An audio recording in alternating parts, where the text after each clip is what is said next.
Hello everyone, in today's video we are going to be discussing about the Argan plane and polar representation of complex numbers.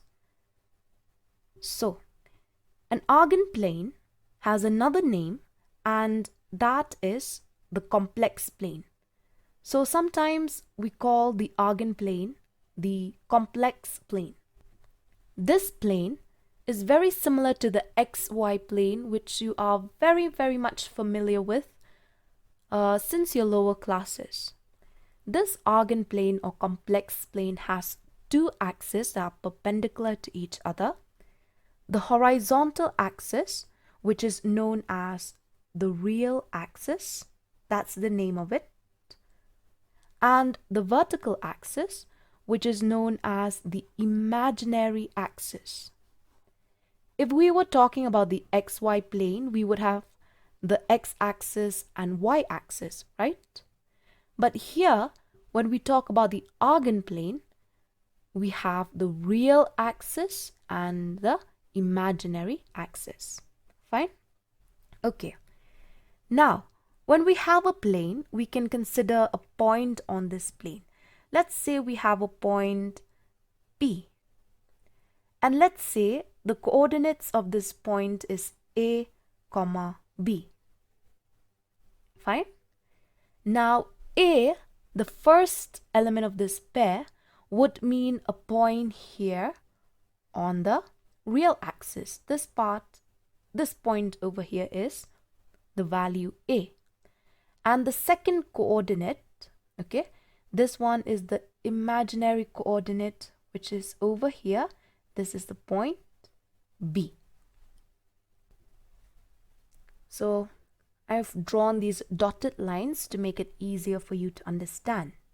We have the first coordinate or the real coordinate, which is this value A over here, and the second coordinate known as the imaginary coordinate is the point B over here. So this particular point P, A, B on the complex plane actually represents a special or a specific complex number Z, which can be written as A plus IB. If suppose you had a complex number 2 plus I3, then over here the value of A would be 2 and the value of B would be 3.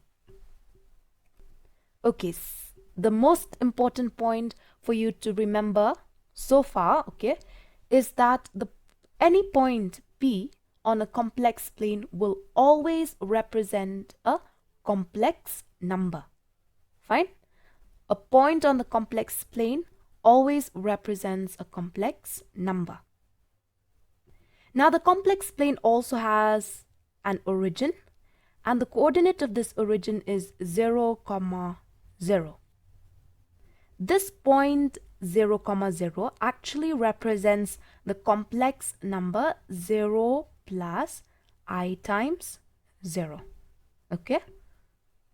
Now we're interested in knowing the distance between the origin of the Argan plane and this particular point P. How are we going to calculate this distance? Let's name this point as O and this point as P. So what will be the length of OP? Now if you look carefully at this triangle over here, this particular triangle is a right angled triangle, isn't it? Where the perpendicular is this portion over here, and then we have the base, which is this one here, and this one will be the hypotenuse. And so according to Pythagoras theorem, OP will represent the hypotenuse, and using Pythagoras theorem, the hypotenuse will be equal to the square root of perpendicular square plus base square, or base square plus perpendicular square. Fine? Now let's have a look at what the value of the base is in our picture. Now the base is this distance, right, from O till this point here. Isn't this length A? So won't we be getting this to be A square, right? And if we look at the height, it is this part over here. The perpendicular, okay, height, the perpendicular. And this one corresponds to this perpendicular height over here. And the length of this, isn't it B? Yes, it is.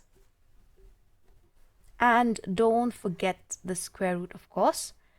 So as you can see, this length OP is actually the hypotenuse of this right angled triangle. And when we calculate it using Pythagoras theorem, we see that the length of OP is equal to square root of A square plus B square. And if you remember from what we had studied in the previous video, this value gives us the modulus of Z. Okay, so the geometrical meaning of modulus of Z is actually the distance of the complex number P from the origin in the Argan plane. That's the geometrical meaning. Okay, this modulus sometimes is also denoted by the small letter r. Okay, let's do a little bit of a summary. Point number 1.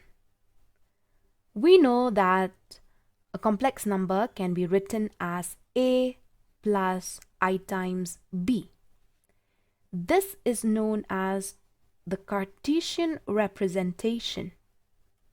The next point that we learn is that this particular complex number can be represented in the Argan plane as PA, B. This is also the Cartesian representation.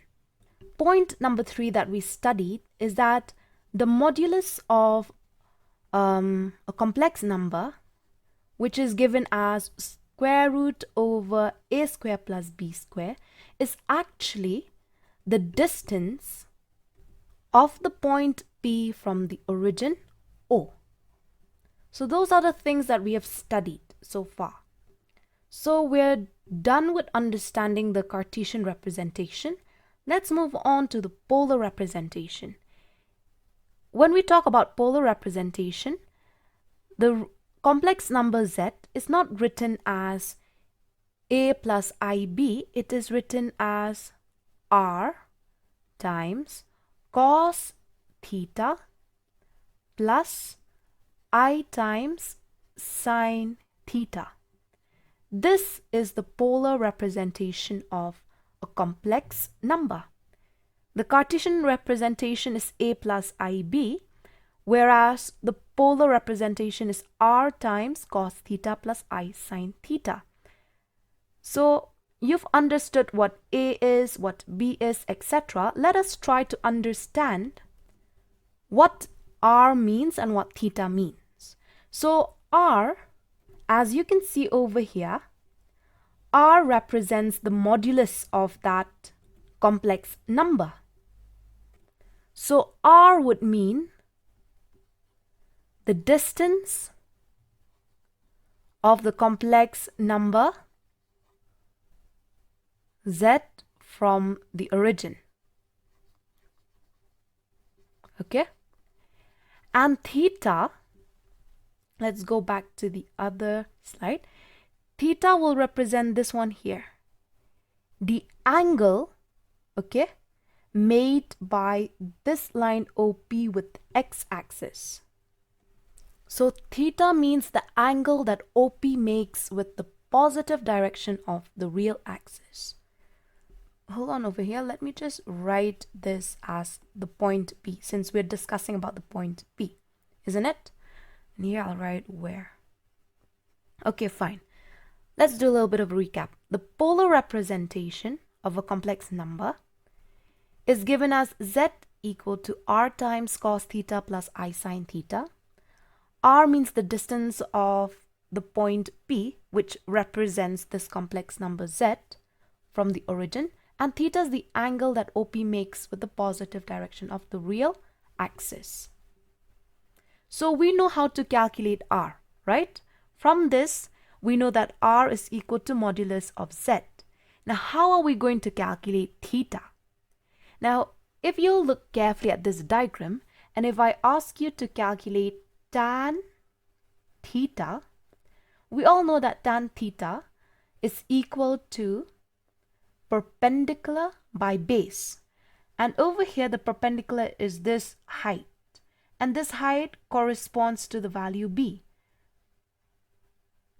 And then base is this portion over here, and its length is given by a.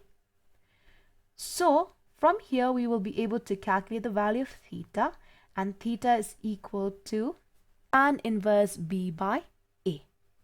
So once we know how to calculate r and how to calculate theta, we calculate r from here and theta from here, then we can put those values here, all right, and here. Then we will get the polar representation of the complex number z. Okay, next, let me go into detail about theta.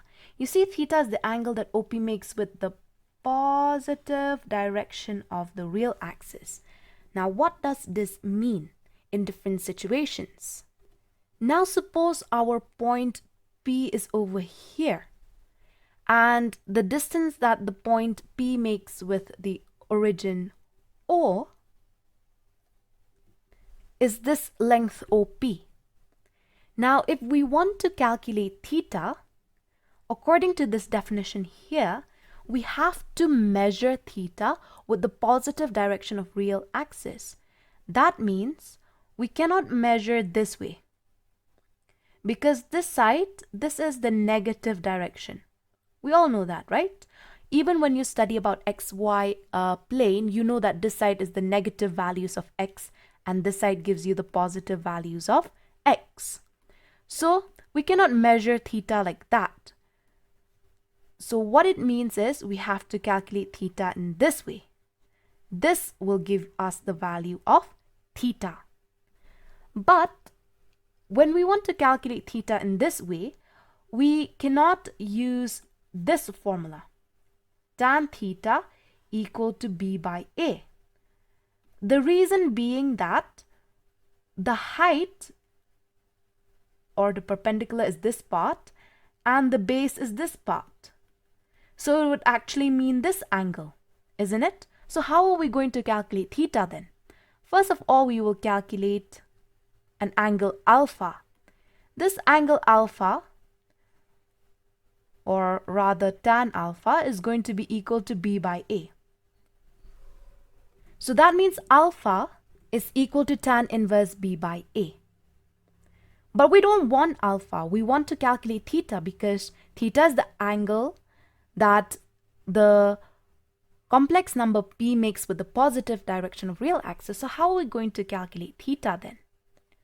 We know that theta is equal to 180 minus alpha, because we know that this entire length over here, it's not length, this entire angle over here, isn't it 180 degrees? And when we measure it in radians, it will mean that the value of theta is equal to, let me write it down here, theta will be equal to 180 degrees, or in radians it would be pi minus alpha, isn't it? So if you have a point P which is not in the first quadrant, if it is in the second quadrant, then we cannot calculate theta directly, because from this definition that I had shown you, we calculate theta by taking the tan of theta, right? And to calculate tan of theta, we need a right angled triangle here. But in this diagram over here, the right angled triangle cannot be formed this way. It will be formed to this part, this side over here. You see? And this side over here, the angle is not theta. We are going to name the angle as alpha. So first we will calculate alpha, and then after that we will calculate theta by calculating theta equal to pi minus alpha. Now if suppose we have our point P in the third quadrant, Then if we want to measure theta, it would mean this angle, because we always measure theta starting from the positive direction of the real axis, right? So if we want to calculate theta, we cannot calculate directly using tan theta equal to b by a, because the right angled triangle is this one over here. And that would mean we need to first calculate the angle alpha. I hope you can see. Let me just mark alpha carefully. So if we mark alpha over there, tan alpha will be equal to b divided by a. So you'll get alpha equal to b by a. But how are you going to calculate theta then in that case? Now if you look carefully again, this entire angle is 180 degrees, isn't it? So theta would be equal to 180 degrees minus alpha. But since we're measuring the angle in the clockwise direction, we always put a minus sign. I hope you know that. When you measure anti-clockwise, the angle will be positive. If you measure clockwise, the angle is negative. So of course theta is equal to pi minus alpha, but because it's measured in the clockwise direction, we need to put a minus sign. Now if suppose our point A comma B is in the fourth quadrant, then we will measure this angle over here, okay, like that, because we are going to get this angle by taking a right angled triangle, right? So we'll measure alpha. So if you want to calculate theta in this case, theta will be equal to minus alpha, because we're measuring, you see here, in the anti-clockwise direction. So you will get theta equal to pi minus alpha if it's in the second quadrant. If it's in the third quadrant, you'll get like this. And if it's in the fourth quadrant, you'll get like this. But if it is in the first quadrant, that it's very simple. Theta will be equal to alpha. So in the first quadrant, you'll get theta equal to alpha. So let me write this properly. By the way, theta is known as the argument of z, of the complex number. So if theta is in the first quadrant,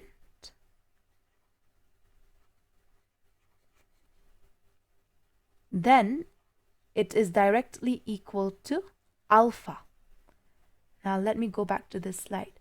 This will not be theta, okay? This one will be alpha. Write this one as alpha. Fine? Alpha. Looks very clumsy, but you just make the changes, okay? All right. If we have our complex number in the second quadrant, then the value of theta is equal to 180 degrees minus alpha. If it is in the third quadrant, then the value of theta is going to be minus 180 minus alpha. And if it is in the fourth quadrant, the value of theta, or the argument of z, is going to be equal to minus alpha. So once you get the argument of z, which is theta, and once you get the value of r, then you can find the polar representation of a complex number by putting those values here, here, and here. So we've come to the end of our topic on Argan plane and polar representation. I also want to discuss with you about the conjugate. Do you remember the conjugate? If suppose you had a complex number a plus ib, the conjugate would mean that we need to change the sign of the imaginary part. It will be z bar equal a minus ib. Now geometrically, what does this mean? This means mirror image. I'll show you in the Argan plane. This means mirror image. Okay, hold on a second. So over here I've drawn the Argan plane. Let's say this point over here is P, A, comma B, right? So if you consider this real axis, the horizontal one, to be the mirror, and this point P to be you, suppose you're standing in front of the mirror, then obviously your image will be somewhere over here, P dash. And if you look at P dash, you will see that the real coordinate is A, but the y coordinate or the imaginary coordinate will be minus b. Because this side, it's positive values, right? Whereas down side, it will be the negative values of the vertical axis. So it will be minus b. And so that's why you have a minus sign here. Okay? The complex number was with a plus sign because the point is over here, all right? And then if you find its mirror image, it will be this side. So it will be a minus b. That's why you always change the sign of the imaginary part. So that's the meaning, the geometrical meaning of conjugate.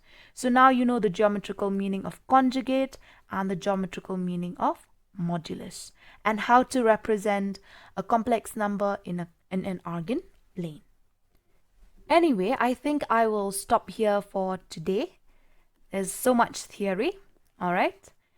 And we will continue with exercise 5.2 in the next video. So for now, thank you very much, and we will continue in the next video.